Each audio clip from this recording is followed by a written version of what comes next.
evening and welcome to a special edition of Tucker Carlson Tonight. According to new numbers over the weekend, the Democratic primary race is constricting to become really a two-man contest. A lot of people still in the race, but the outline of the future is getting clearer. So on one side, you have a candidate, Bernie Sanders, who wants to turn this country into a comprehensive welfare state. He plans to upend every aspect of American life in order to impose a new economic order.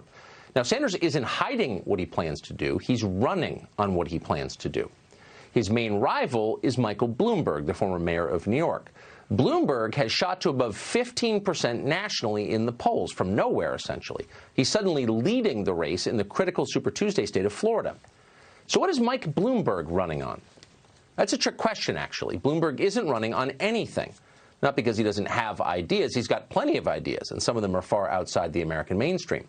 But Bloomberg doesn't think any of that matters. He's not running on ideas. He's not trying to convince voters of anything. He's not making arguments or working to change their minds on policies they care about. He's trying to buy them, and hence the presidency. It's the single most cynical political campaign ever run in this country. Bloomberg is trying to subvert our democracy with cash, and he's going all in to do it. According to the latest numbers, Bloomberg has spent more than $417 million on advertising so far in this race. His nearest rival, Bernie Sanders, has spent $40 million. That's less than a tenth. Joe Biden, the man they told us was the frontrunner, has spent just $12.3 million. Compare that, let's say it again, to the at least $417 million Bloomberg has pumped into the race, just on advertising. And that's just the beginning. Aides say Bloomberg is willing to spend $2 billion of his own money by Election Day, and the number could go higher. Nothing like this has ever happened in America. Bloomberg's spending is like, and pick your metaphor here, a tsunami breaking over our political system. When the waters recede, there's nothing left. It's been flattened and wiped clean by the weight of Mike Bloomberg's wealth. Bloomberg is the tallest figure on the landscape, the only one left upright. That's his plan. He's all but admitted that's his plan. Watch him here disavow stop and frisk, the single most successful policy he had as mayor of New York.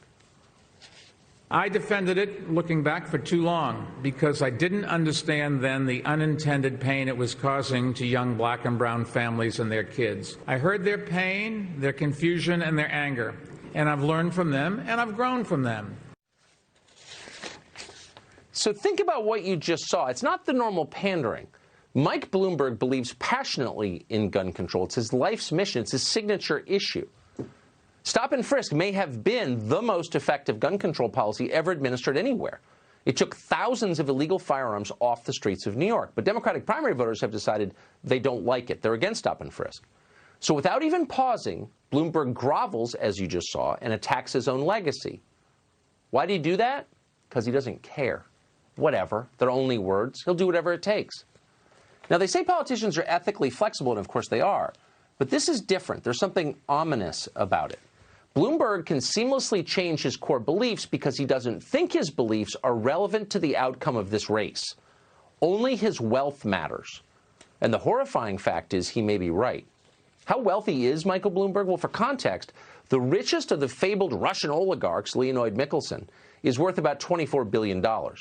Michael Bloomberg could literally give away twice that amount, or spend it on a presidential race if he wanted, and still be 5 times as rich as Donald Trump is. It's hard to imagine just how much money that is. But with that money, Bloomberg can suffocate all opposition and seize power. A ruling class which worships money above all sees nothing wrong with this. They're eager to help Bloomberg do it. Like Bloomberg, they're religiously libertarian on economic matters. That's a position that's shared by only a tiny percentage of the population. No normal person in this country thinks the widening wealth gap is a good thing. It's so obviously making America unstable. But Mike Bloomberg has been one of its chief beneficiaries. He will defend the current system above all else. There's a reason he's the favorite of finance moguls and tech commissars. Again, this is a total departure from anything we have seen before in the history of this country. Say what you will about Donald Trump, but in 2016, he ran for president on ideas that large numbers of voters actually liked, whether or not they liked him. Secure the border, end counterproductive wars, fight the fascism of political correctness. In selling those ideas, he spent about half what Hillary Clinton spent. But Bloomberg can't be bothered with selling ideas or with a platform. He doesn't care what the public thinks. That's why. He believes he can win by overwhelming voters with his money. This is the nightmare scenario that campaign finance reform activists used to tell us about. And they were right about one thing. Our system has been vulnerable to people like Michael Bloomberg for a long time. He's just the first one who's actually tried to do it. You should be alarmed by his campaign for president.